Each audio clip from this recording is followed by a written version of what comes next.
गरीब साध साध सब नेक हैं, आप अपनी ठोरे, जो सतलोक ले जावेंगे वो साधु कोई और।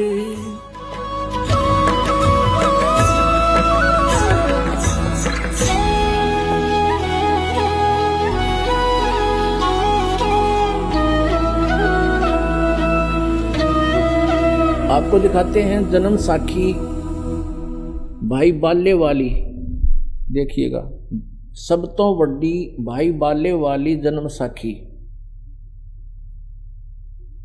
Doctor Jawahar Singh Kripal Singh and company, ये इसके प्रकाशक हैं। ओम सतगुरु प्रसादी, ये है ई जन्म साखी अज तक छप चुकियां नालों वड्डी है। सब तो वड्डी ते पुरातन है भाई बाले वाली जन्म साखी श्री गुरु नानक देव जी दी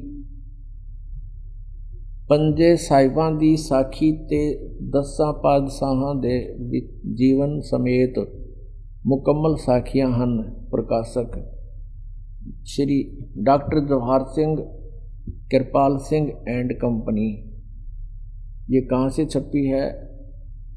पुस्तकां वाले गली नंबर 8 बाग रामानंद अमृतसर। तो अब इसके 547 पृष्ठ पर समंदर दी साखी पृष्ठ 547।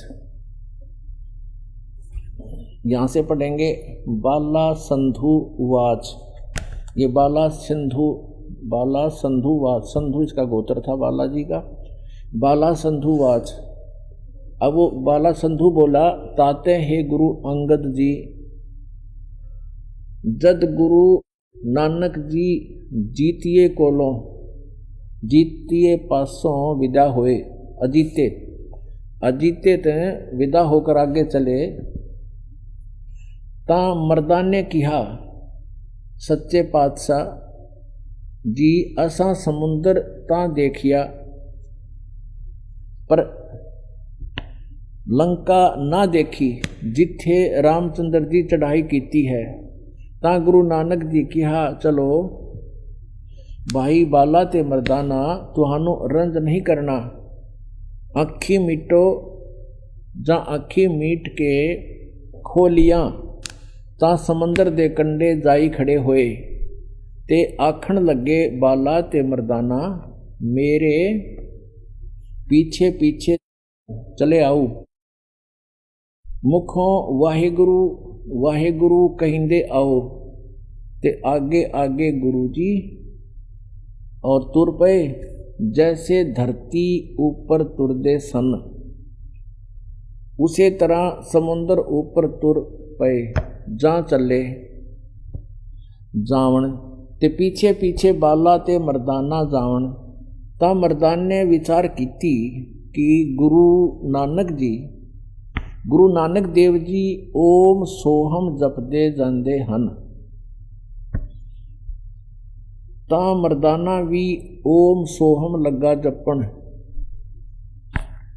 ते लगा गोते खावन। जा गुरु नानक जी देखन ता मर्दाना गोते खांदा है। ता गुरु जी कहा मर्दाना, गुरु जी दी करनी वल नहीं देखना, गुरु दे बचना पर चलना चाहिए। तू मर्दाना ओहे आख जे असा आखिया है। ता मर्दाना फिर लग्या वाहेगुरु वाहेगुरु कहन। ता फिर चल जल ऊपर उसे तरह तुरन लगा। ये हो सकता आपका पंजाबी ना समझ में आई हो, नहीं पढ़ सकते हो तो एक हिंदी और दिखाते हैं, के दौरान अनुवादित है, देखिएगा। क्योंकि दास का उद्देश्य है कि संशय का नाश करूं कति। यह भाई बाले वाली श्री गुरु नानक देव जी की जन्म साखी भाई चतर सिंह जीवन सिंह अमृतसर से ये प्रकाशित है। ये इसके प्रकाशक है। इसके 559 पृष्ठ पर लिखा है, ये वही है। पंजे साहिब और 10 पातशाह का जीवन संपूर्ण साखियां सहित दर्ज है। प्रकाशक चतर सिंह जीवन सिंह अमृतसर से। इसके केवल प्रकाशक और अनुवादक बदले हैं, बाकी वो मैटर जो का त्यों है। ये है 559 पृष्ठ और समुद्र दी साखी। समुद्र दी साखी। एक दिन मर्दाने ने कहा, हे महाराज, मेरा मन चाहता है कि समुद्र में जो लंका है वहाँ का भ्रमण किया जाए। गुरुजी ने कहा, अच्छा, आप लोग अपने नेत्र बंद करो। जब मैं और मर्दाना ने नेत्र बंद करके क्षण पीछे खोले तब हम लोग गुरुजी के साथ महान समुद्र तट पर खड़े थे। अब गुरुजी ने कहा कि तुम लोग समुद्र के जल पर वाहेगुरु जप करते पैदल ही चले आओ। हे गुरु अंगद देव जी, हम लोग गुरुजी के पीछे पीछे उसी प्रकार जा रहे थे जैसे सूखी पृथ्वी पर चला जाता है। आगे आगे गुरुजी ओम सोहम का जप करते चले जा रहे थे। तब मर्दान ने सोचा कि हम भी ओम सोहम का जप क्यों ना करें। तब मर्दाना भी ओम सोहम की रट लगाने लगा। बस वह लगा गोते खाने। गुरुजी ने पीछे देखा तो हंस कर कहने लगे, मर्दाना से इसका धर्म है कि वह गुरु के बताए मार्ग पर चले, इसलिए तू वाहेगुरु की जप, तेरा उसी में कल्याण है। जब मर्दान ने वाहेगुरु नाम की रट लगाई फिर वह पूर्व प्रकार पानी पर चलने लगा। पुण्यात्माओं, ये आध्यात्मिक मार्ग है और अभी तक छुपा के रखना था, परमात्मा का आदेश था, इसी में हमारा हित था जो महापुरुषों ने परमात्मा की आज्ञा का पालन किया। अब पूरे सिख समाज में ये मंत्र नहीं है और इस कारण से, क्योंकि गुरुजी ने मना कर दिया, तो ये सपने में भी नहीं, इसका जिक्र भी नहीं किया किता है। और गुरु ग्रंथ साहिब के अंदर जब संग्रह करने लगे अंगद देव जी, वैसे इनका संग्रह तो गुरु अर्जुन देव जी ने किया था, फिर भी वाणी सभी महापुरुषों ने जैसे जैसे लिखी थी उस समय इस उद्देश्य से कि गुरु जी का आदेश है, ये मंत्र किसी के हाथ नहीं लगे और इसका जाप नहीं करना, किसी को पता भी ना लगे, इसलिए गुरु ग्रंथ साहिब की जो संग्रह किया वाणियों का, उस समय वो वचन ही छोड़ दिए जिसमें क्लियर मंत्र था, वो सब वाणी छोड़ दी। और इसलिए कि कहीं किसी के हाथ लग जाए और वो जाप ना कर ले, गुरु जी की आज्ञा की अवहेलना हो जाएगी। तो एक प्राण संगली बना रखी है सिख समाज ने ही।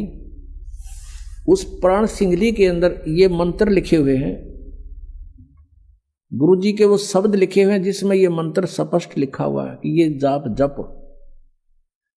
और उसमें ये लिखा प्राण संगली के अंदर, गुरु ग्रंथ के समय संग्रह करते समय ये वाणियां बच गई थी, इनको अलग से संग्रह कर करके, और महले पहले की वाणी है, ये प्राण संगली नाम से पुस्तक प्रकाशित की गई है। अब इसका कारण क्या था? अब आपके शंकाएं उत्पन्न होंगी कि सिख गुरु नानक देव जी ने ऐसा क्यों किया, समाज को तो इसे वंचित रख दिया, यही मूल मंत्र है, इसी से कल्याण संभव है। अपनात्माओं, जैसे हम डॉक्टर के पास जाते हैं,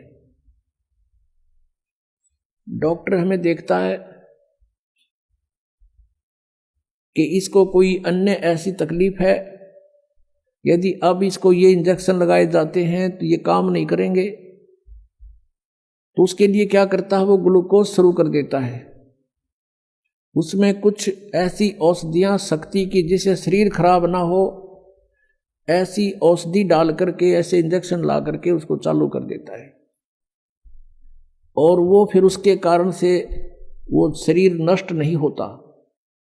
तो हमारी जो भक्ति का प्रारूप बिगड़ गया और इसमें ठग ज्यादा प्रवेश हो गए। परमात्मा ने अपना वचन के आधार से इस समय तक इस भक्ति को लाना था, आप जी को भी भक्ति की आस्था में रखना था। इसलिए कोई किसी भी देव की पूजा करता था और उसके पुराने संस्कार, पिछले जो संस्कार अच्छे थे, तो परमात्मा आपको आपत्ति आने पर मदद करता था। ये करता था वो कबीर परमेश्वर ही। और हम ये सोचते थे कि मैं श्री कृष्ण जी की पूजा करता हूँ, मेरे भगवान श्री कृष्ण ने आज मुझे ऐसा लाभ दे दिया। परमात्मा ने इस चीज़ की कोई चिंता नहीं, वो ये चाहते थे कि आस्था बनी रहे इनकी भगवान में। वो चाहे पत्थर की मूर्ति पूज कर भी अपनी आस्था बना रहे, इससे मुझे लाभ हो गया तो कोई प्रॉब्लम नहीं, करते रहेंगे।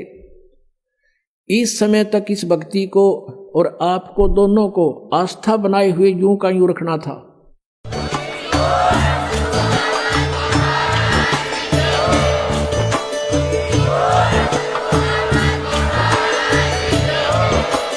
आप सुन रहे थे जगत गुरु तत्वदर्शी संत रामपाल जी महाराज जी के मंगल प्रवचन। अधिक जानकारी के लिए विजिट कीजिए हमारी वेबसाइट www.jagatgururampalji.org। संत रामपाल जी महाराज जी के शुभ आशीर्वाद से पूरे विश्व भर में 500 से भी ज्यादा नाम दीक्षा केंद्र हैं, जिन पर संत रामपाल जी महाराज जी द्वारा ऑनलाइन निशुल्क नाम दीक्षा दी जा रही है। अपने नजदीकी नाम दीक्षा केंद्र का पता करने के लिए संपर्क करें 8222880541।